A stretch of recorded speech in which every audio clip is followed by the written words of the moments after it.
Dalawang klase na maituturing ang tao sa mundo. Isang mayaman, at isang mahirap. Isang patas, at isang mapanglamang sa kapwa.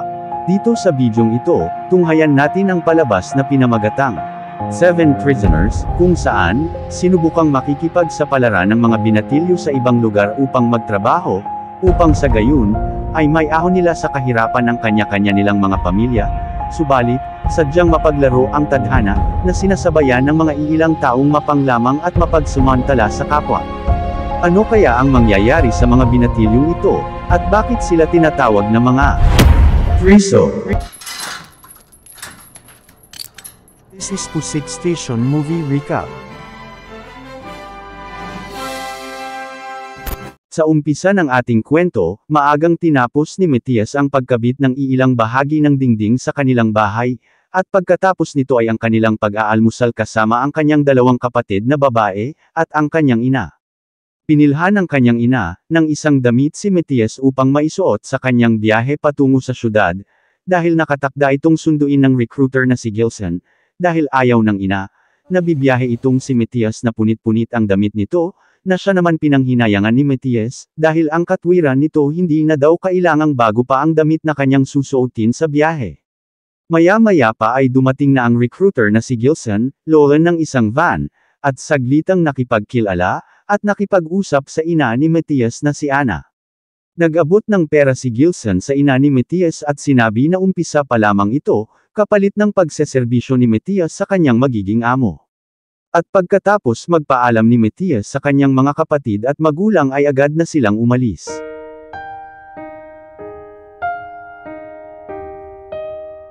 Sa loob ng van, bukod kay Matias, na na-recruit nitong si Gilson, ay may nauna pa palang 3 na kanyang nasundo. Pagkalipas ng 5 oras ng biyahe, sa wakas narating na nila ang syudad, at manghang-mangha ang 4 sa nakita nila sa paligid ng syudad, sa mga nagtataasang mga gusali, at mga konkretong tulay, dala ang pag-asa na sana daw ay, makakakuha din sila ng isang unit ng kondo sa ganitong klaseng lugar.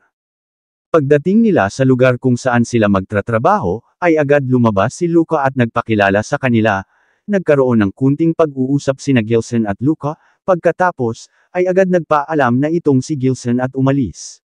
Dinala sila ni Luca sa lugar, kung saan doon sila mamalagi at matutulog, kasabay nito ang paghingi ni Luca, ng kanilang mga dokumento at mga ID ng kanilang pagkakilanlan. Pagkatapos makuha lahat ng kanilang ID, ay naitanong nitong si Matias kay Luca, ang tungkol sa kanilang kontrata, kasi ayon daw sa pinangako ng kanilang recruiter na si Gilson, ay meron daw itong kontrata na kanilang pagkakasunduan, ngunit sinabi nitong si Luca, na sa mga sumunod na araw na lang ito, dahil inaayos pa daw ito, paalis na sana si Luca ng kanilang kwarto, ngunit bigla itong tinawag ni Matias at naitanong ang tungkol sa kanilang hapunan, pinalapit siya ni Luca at inabotan ng pera, para kakain na lang daw sila sa labas. Pumunta sila sa labas upang maghapunan at pagkatapos nito ay sabay silang nagpahinga sa kanya-kanya nilang tulugan, nagpalitan sila ng mga kwento, tungkol sa kanilang mga ninanais sa buhay, mga dahilan kung bakit sila naroon at namamasukan. Dito nasabi ni Matias, na pangarap niyang magkolehiyo dahil second year high school lang daw ang kanyang natapos. At pangarap niyang maging inhinyero. Kinabukasan, ay mag-umpisa na sila sa kanilang trabaho, at dito dahil bago pa sila ay tinuruan sila ni Luca kung paano magtanggal ng balat ng wire para mahiwalay nito ang balat sa tanso. Ihiwalay ang bakal at mga copper, para ikarga ito sa mga delivery truck palabas ng bodega. Dahil sanay sa trabaho ang mga binatilyong ito, ay nagawa nilang sama-sama ang kanilang trabaho. Ngunit, baka sa mga mukha nila ang labis na pagkapagod, pagkatapos ng isang buong maghapon. Kinabukasan, tuloy na naman ang kanilang trabaho sa junkyard. Pagsapit ng tanghali, ay sabay kumain ang 4 ng kanilang tanghalian, dahil oras na ng kanilang break time. Maya-maya pa ay, lumapit itong si Luca sa kanila habang kumakain sila, at sinabi na mayroong susunod silang kargahang 2 truck, kaya dapat bilisan nila ang kanilang pagkain. Dito nagsalita si Matias, at sinabi kay Luca na bakit sila minamadali nito, na hindi pa naman daw tapos ang kanilang break time paliwanag ni Matias. Dagdag sinabi ni Matias na lagpas 1 linggo na at nagtratrabaho sila lagpas 8 oras, ngunit hindi pa daw sila binibigyan ni Luca ng kanilang sweldo, at taliwas daw ito sa sinabi ng kanilang recruiter na si Gilson, na sa bawat truck daw na kanilang makargan, ay may kapalit itong bayad. At dahil sa mga sinabi ni Matias, nag-react itong si Luca at sinabi na bakit sila bibigyan ng sweldo, na hindi pa daw nila tapos bayaran ang kanilang mga utang. Dito sinabi ni Luca na siya daw ang nagbigay ng cash advance sa kanilang mga pamilya, yung pamasahe sa van, gastos ng pagkain at pati na sa kanilang tulugan. Dito nagulat ang 4 na binatilyo sa narinig na meron na pala silang utang kay Luca na hindi nila alam, kaya dahil dito biglang nag-walk out si Matias at nagtangka na sanang umalis, ngunit hinarang ito ni Nando na driver ni Luca at binigyan ng isang uppercut sa sikmura kaya tumiklop itong si Matias. Nilapitan ni Luca si Matias, at binigay nito ang listahan ng kanilang mga utang at sinabi na bayaran nila ito, sabay kinuha ang kani-kanilang mga cellphone. Sa mga sumunod na eksena, tiningnan ni Matias ang listahan na binigay ni Luca na sinabing kanilang pagkakautang, at binasa isa-isa sa mga kasamahan, dahil hirap magbasa ang mga ito, kaya dito nila nalaman na may bayad pala ang recruiter na si Gilson na 5,000, 3,000 sa kanilang tulugan, 2,000 sa pamasahe, 700 kada buwan sa pagkain, 200 sa mga equipments at mga tools, at pati ang binigay sa kanilang panghapunan ng araw na dumating sila sa junkyard ay sinama na rin sa listahan.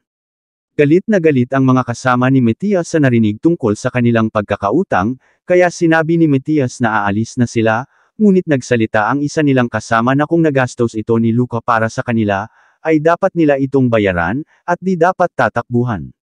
At sumabat din nito si Ezequiel at sinabi na hindi siya pwedeng umuwi na wala siyang dalang pera dahil may babayaran siya sa kanila. Ngunit giniit nitong si Matias na mag-impake na ng damit at sumama na sa kanya. Nang nakahanda na sila para umalis ng junkyard, dito nila nalaman na nilalock pala ni Luca ang mga pintuan ng junkyard at ang mga pader ay napalibutan ito ng wire na may kuryente, kaya pumasok si Matias sa opisina ni Luca upang hagilapan ang susi nito, ngunit naabutan ito ni Luca. Kinaladkad ni Luca si Matias palabas, at sa harap ng mga kasama nito, sinabi ni Luca na hindi libre ang pera na nagastos niya, para makarating silang lahat sa junkyard, kaya't kailangan daw nilang bayaran ang mga ito. Pinabalik ni Luca ang mga binatilyo sa kanilang tulugan at sabay padlock ng pintuan nito. Kaya galit na galit ang mga ito. Pinag-usapan nila Matias ang recruiter na si Gilson at naitanong sa sarili, kung bakit nagawa sa kanila ito, kaya pinagplanuhan nila isake, nababanatan nila si Luca kinabukasan pag bumalik sa kanilang kwarto, ngunit kumontra nito si Matias, dahil sigurado siyang pinaghandaan na ito ni Luca, kaya ang suggestion niya, ay gagawin nila ang pagtakas pag may truck na lalabas ng junkyard. Kinabukasan, habang patuloy sila sa kanilang trabaho, nakabantay sa kanila si Luca na may sukbit sa tagiliran, at maya-maya pa ay dumating ang driver nito na si Nando kaya binuksan ni Luca ang gate upang papasukin ito, at dito isinagawa na nila Samuel ang kanilang plano. Kinuha ni Samuel ang toothpaste at nilagay sa kanyang bibig upang magmistulang na lason ito, habang umaangat na ang roll-up ng gate ay sabay tinawag ni Matias si Luca, at pinabatid ang nangyayari kay Samuel. Nilapitan ni Luca si Samuel na bumobola ang bibig nito, ngunit ilang saglit pa ay hinaatao ito ni Matias ng tubo sa likod sabay ng kanilang pagtakbo patakas, ngunit naharang na naman sila ni Nando habang nakatutok ang baril nito, kaya napahintos silang 4, sabay ang pagsulpot ni Luca na halatang galit na galit kay Matias, at walang ano-ano'y pinitik ang ulo nito, kaya na-knock out si Matias. Dahil may koneksyon itong si Luca sa mga kapulisan, ay nagpapapunta ito sa junkyard. Sinampolan nito ang isang binatilyo at binalot sa plastik ang mukha nito upang mahirapang huminga habang napanood ng mga ibang kasama nito na duguan na rin ang mga ulo. Sinabi ng pulis sa kanila na huwag nilang subukang galawin si Luca, dahil alam nila lahat ang address ng kanilang tahanan, at pag nakipagmatigasan sila nito baka malalagay sa headline ng balita ang masamang sasapitan ng kanilang mga magulang at mga kapatid, paninindak ng pulis sa kanila. At dahil sa pangyayaring iyon, pinarusahan sila ni Luca, bawal silang maligo, at wala silang hapunan, at kung gusto nilang makakain kailangan pagtrabahoan daw nila ito. Galit na galit si Ezek kay Ezekiel, dahil kung hindi daw ito nagpahalata kay Luka ay sana daw mapuruhan na sa ulo si Luka nung pinalo na ito ni Matias, kaya nung nagpang-abot sila sa junkyard ay sinaksak ni Isake si Ezekiel sa tagiliran. At nang malaman ito ni Luka, at walang umamin kung sino may gawa, ay pinag-overtime silang lahat bilang parusa. Dahil nanghina si Ezekiel at lumala ang sitwasyon nito bunsod ng sugat sa kanyang tagiliran, ay nagbigay ng gamot si Luka para nito. Nakiusap si Matias na maligo sila, ngunit hindi sila pinagbigyan ni Luka. Sa mga sumunod na araw, ay patuloy pa rin sila sa kanilang trabaho sa junk shop, sa pagkarga ng mga junk sa mga delivery truck upang mai-deliver, habang nakabantay si Luka.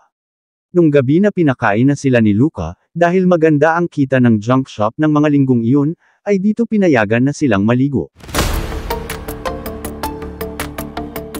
Pagkatapos nilang maligo, ay muli na namang sinabi ni Ezek kina Matias na iligpit na nila si Luka, ngunit kumontra dito si Matias, dahil kung maligpit man nila si Luka siguradong may masama ding mangyayari sa bawat miyembro ng kanilang pamilya, dahil balikan ito ng mga pulis, dahil tumanggi nito si Matias, dito, ay tinawag silang duwag ni Isaac. Sa mga sumunod na eksena, nakipagsundo si Matias kay Luka na babayaran nila ang kanilang utang sa loob ng 6 na buwan, pumayag sa kasunduan si Luka, pero kailangan daw, 10 delivery truck ang tatapusin nilang kargahan araw-araw. At pag nagawa daw nila ito, ay bayad na sila sa kanilang mga utang. Nagalit si Isaac nang malaman ang pinagkakasundoan nila Luka at Matias, ngunit nanindigan itong si Matias na gawin nila ito, dahil yun lang daw ang paraan para makaalis sila sa lugar na iyon. Ginawa nila Matias ang napagkasunduan nila ni Luka, dinoble nila ang kanilang sipag, at napansin ni Luka ang pagtaas ng kanyang kita.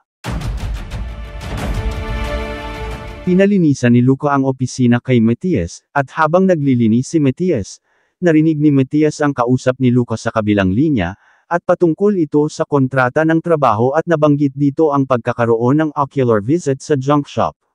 Maya-maya pa ay inutusan ni Lucas si Matias na bumili ng sigarilyo sa tindahan, at bago pa man ito lumabas ng gate, ay binalaan ni Lucas si Matias na kung sakaling tatakas ito ay babalikan nito ang kanyang mga magulang. Sumunod si Matias sa utos ni Luka, at nakita ito ng mga kasamahan niya.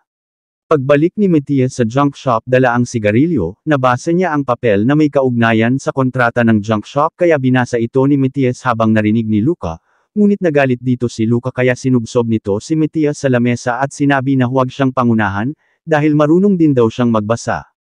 Kaya kumaripas na lumabas si Matias sa opisina. Habang naka-break time sila, ay naglalaro ang mga binatilyo sa espasyo ng junk shop, habang pinapanood nila Luka at Nando, maya-maya pa ay may tumawag kay Luka sa cellphone, kasunod nito ay biglang sinabi ni Luka kay Nando na lalabas muna sila at isama ang tatlo sa van maliban kay Matias. Sinabi ni Luka kay Matias, na magsagawa ng inspection ang Labor Prosecutor's Office, at kailangan lahat daw ng sasabihin nitong si Matias, ay puro pabor sa kanilang junk shop at huwag siyang magkamali dito, paninindak nitong si Luka kay Matias. Habang nag-umpisa na sa inspection ang taga-labor ay puro pagtatakip ang ginawa ni Matias tungkol sa kalakaran ng junk shop at hindi niya ito siniraan sa mga nag-iimbestiga, kaya dahil dito, napatingin si Lucas sa kanya. Kinagabihan, napag-usapan ng apat ang tungkol sa inspection na nangyayari, at binanggit ng mga kasama ni Matias kung bakit hindi daw ito nagsumbong tungkol sa totoong kalakaran ng junk shop. Paliwanag ni Matias na todo bantay daw sa kanya si Luka, kaya wala siyang magawa kung hindi sumunod na lamang. Ngunit sinabi ni Isaac na pagkakataon na sana iyon bakit di pa daw siya nagsumbong, paninisi nito kay Matias. Isang araw, inutusan ni Lucas si Matias na pagbuksan ng gate upang makapasok ang driver na si Nando, at nakita ito ng mga kasamahan niya. Kasunod nito ay ang pag-abot ng damit kay Matias mula kay Luka at sinabing isama ito sa lakad sa labas, na siyang lalong nagpapaisip ng mga kasamahan nito. Dinala ni Lucas si Matias sa isang lugar sa syudad, at nagulat si Matias sa nasaksihan dahil ang pakay pala nila ay bibili si Luka ng karagdagang mga tauhan, at ang pinapapili pa ng 3 karagdagang tao ay si Matias. Pagkatapos nilang magkabayaran, ay lumipat ito ng ibang lugar, at kumuha na naman ulit ng 2 babae upang ikalakal. Pagkatapos nilang makuha ito, ay dinala ang 2 babae sa isang warehouse, na sinamahan lamang ni Matias, at bininta ito ni Luca na may karagdagang patong ang presyo. Pagkatapos ng kanilang transaction, ay binigyan ni Luca ng pera si Matias bilang komisyon nito. Pagkadating nila sa junk shop, ay nagulat ang mga kasama nitong si Matias dahil sa dala nitong karagdagang 3 kasama. Kaya di nakapagpigil si Isaac at pinalo ang ulo ni Matias. Sa sumunod na eksena, sinabihan ni Luca si Matias na doon na ito matulog sa kanyang kwarto, dahil baka saksakin siya ng mga kasamahan nito. Sa mga pagkakataong ito, iba na ang tingin ng mga kasamahan ni Matias sa kanya at may bahid na itong pagdududa, na baka kumampi na ito kay Luca. Tinanggihan ni Matias ang alok ni Luca dahil ayaw niyang humiwalay sa kanyang mga kasama, dahil kaya lang naman daw ginawa niya ang utos ni Luca, dahil sa kanilang kasunduan na mabayaran ang kanilang utang at makalaya na sila dito. Biglang naitanong ni Luca kay Matias, kung gusto ba daw nitong makaalis na sa junk shop, at umuwi sa kanyang pamilya, para ano, para magutom lang ito, at di man lang matulungan ang pamilya para makaahon sa hirap. Paliwanag ni Luca, at dagdag sinabi nitong si Luca, na alam niya ang mga pangarap ni Matias at gustong makatapos nito sa pag-aaral. Ramdam daw niya ito dahil pariho din sila ng pinangarap sa buhay, dahil galing daw din siya sa mahirap na pamilya at anak lang siya ng isang mananahi, nakakarampot lamang ang sweldo. Kung pangarap nito ay makalaya at makasama ang pamilya para lang magutom, ay pinapalaya na daw siya ni Luca, at pwede na siyang umalis ng junk shop, paliwanag nito kay Matias, at dahil sa narinig ni Matias, ay dito, napaisip ito ng malalim at hindi ito umalis ng junk shop. Kinabukasan, inutusan ni Luca si Matias na buksan ang pinto na tinutulugan nila, at nang kasama niya dahil pinadlock niya ito, dahil sa ginawang pagpalo sa kanyang ulo ni Isaac.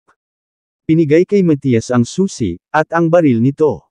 Galit si Isaac nang makita si Matias, pati na rin ang iba, dahil kumampi na daw si Matias kay Luca, at hindi sa kanila. Biglang tinawag ni Matias si Samuel at binulungan na maging mahinahon at huwag magalit sa kanya dahil ginawa lang daw niya lahat ang mga iyon upang makalaya silang lahat sa junk shop. Balik sa trabaho, ginawa na ni Luca na tagabantay itong si Matias sa kanyang mga kasama habang nagtratrabaho, kaya pati si Samuel ay pinag-isipan na si Matias na hindi nakaisa sa kanila.